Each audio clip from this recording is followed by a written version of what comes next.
gens là, ils vont nous tuer sur les réseaux sociaux avec leurs informations sans source là. Hein? Comment est-ce qu'un homme peut être enceinte de sa femme? Dans tout ça, il y a des gens qui publient sans vérifier la véracité des informations. Où est Zuma là? Ah, Zuma est bien.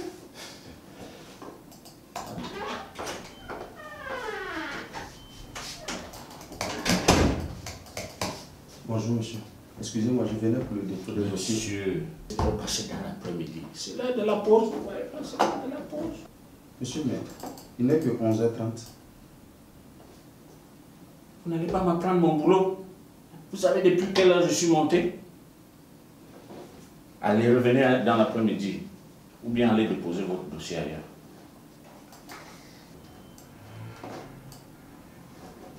Ok, merci.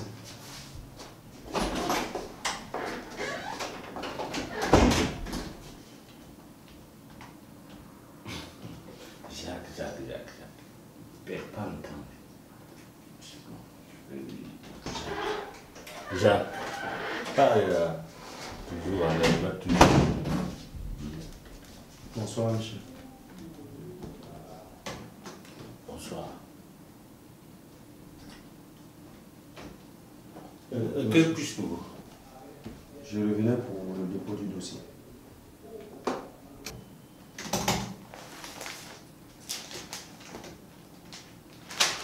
Votre dossier est complet, j'espère. Oui, Sinon, le dossier sera renvoyé. il est complet. Je vais passer dans une semaine. Merci.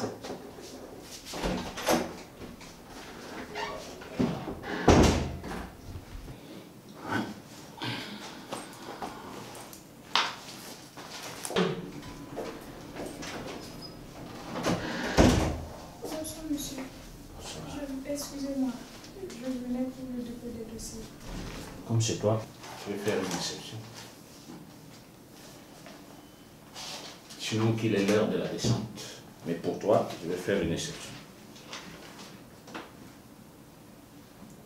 C'est ton numéro? Oui monsieur, c'est mon numéro. Normalement, le rendez-vous, c'est dans une semaine. Mais pour toi, et je vais faire ce qu'il faut. Et dès que je t'appelle. Ah ok, merci monsieur. C'est très gentil de votre part. Rien. Peut-être que ce jour, on va prendre un verre ensemble. Oui, ça me ferait plaisir. Bonne soirée.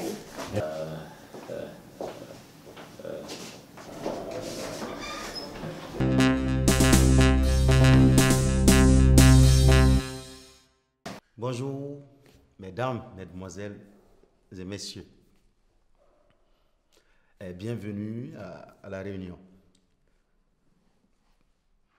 On vous reconnaît tellement facilement, vous. Hein? Chemise manche longue, assortie d'un pantalon tissu bien repassé. Complet pagne, ensemble 3 poches. En tout cas, bienvenue à vous, les agents de la fonction publique. Et vous avez une phrase que j'aime bien. Qui sait de quelle phrase il s'agit? La fameuse phrase qui dit que la fonction publique n'est pas le champ du papa de... Bingo! La fonction publique n'est pas le champ du papa de quelqu'un. Et vous avez également une phrase que j'adore quand il s'agit du gaspillage des ressources publiques. Ce n'est pas le papa de quelqu'un qui paye les... Merci. Ce n'est pas le papa de quelqu'un qui paye les factures. Eh bien, à ce sujet, j'ai une question à vous adresser. Est-ce que l'argent du contribuable contribue à la paix de vos salaires? Vous n'avez pas pensé à ça? Est-ce que l'argent du contribuable de votre pays contribue à payer les factures d'électricité et d'eau des administrations publiques? Alors, sachez maintenant que lorsqu'on parle du contribuable, mon papa, il est dedans. Le papa de Constant, il est dedans. Le papa de Serge, le papa d'Ismaël, le papa de... En fait, c'est les papas de plusieurs personnes qui constituent le contribuable. Par conséquent, la fonction publique est bel et bien le champ de papa des gens. Et c'est papa des gens qui cotisent pour qu'on puisse payer les factures d'électricité et d'eau. Donc, allons-y mollo, mollo dans le gaspillage. Hein? Eh bien, si on est d'accord sur ce point, on va aborder le second point de notre rencontre, à savoir les heures d'arrivée et de départ du service et l'accueil que vous réservez aux gens dans vos bureaux. C'est à croire que certains d'entre vous n'ont pas la notion du temps. C'est eux qui viennent toujours après l'heure et qui repartent toujours avant l'heure. Et ils sont dégoûtés et très dégoûtants à la fois lorsqu'un citoyen rentre dans leur bureau. C'est à croire qu'ils n'aiment même pas leur boulot. Hein? Mais c'est simple, mon frère. C'est même très simple, ma soeur. Il faut démissionner. Il y avait plusieurs concours de la fonction publique. Tu as choisi ce concours-là, tu as postulé. Tu allais acheter ton bic à 100 francs, tu es venu t'asseoir, tu as composé. Après la composition, tu as passé des nuits blanches à prier Dieu. Seigneur, aide-moi à avoir ce concours-là. Seigneur, aide-moi à avoir ce concours. Dieu, il t'a aidé, tu as eu le concours. Mais il faut assumer maintenant. C'est toi qui viens à 9h au lieu de 7h30 au service.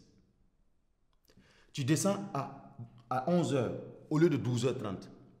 Et tu es le premier à crier à qui veut l'entendre. Le gouvernement ne travaille pas bien. Le gouvernement est incompétent. C'est pourquoi notre pays est en retard. Mon frère, ma soeur, si notre pays est en retard, c'est de ta faute. Oh oui, parce que si chacun faisait bien son travail, même si le gouvernement y dort, il n'y a pas de raison que nous soyons en retard. Parce que c'est parce que ce gouvernement-là ne peut pas tout faire à la fois qu'il vous a recruté pour faire ce travail-là. Donc même si le gouvernement y dort et que vous faites bien votre travail pour lequel il vous a recruté, il n'y a pas de raison que nous soyons en retard. Donc nous sommes tous responsables de ce retard-là. Arrêtons donc d'accuser chaque fois le gouvernement. Il y a tellement de jeunes compétents et motivés qui attendent à la porte pendant que vous êtes en train de vous amuser. Allons-y ensemble, écoutez ce que ces jeunes-là ils pensent de vous. Micro-trottoir.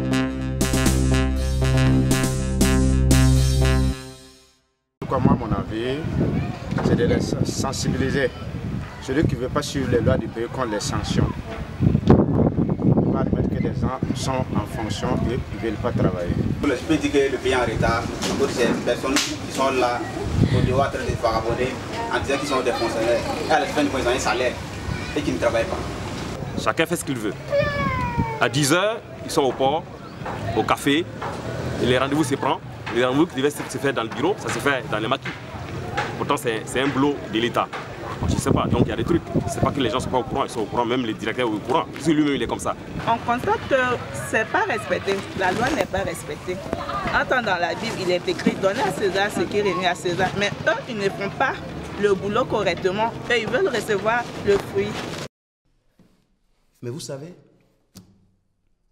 je ne vous rejette pas entièrement la faute dessus. Hein. Non, non, non, non.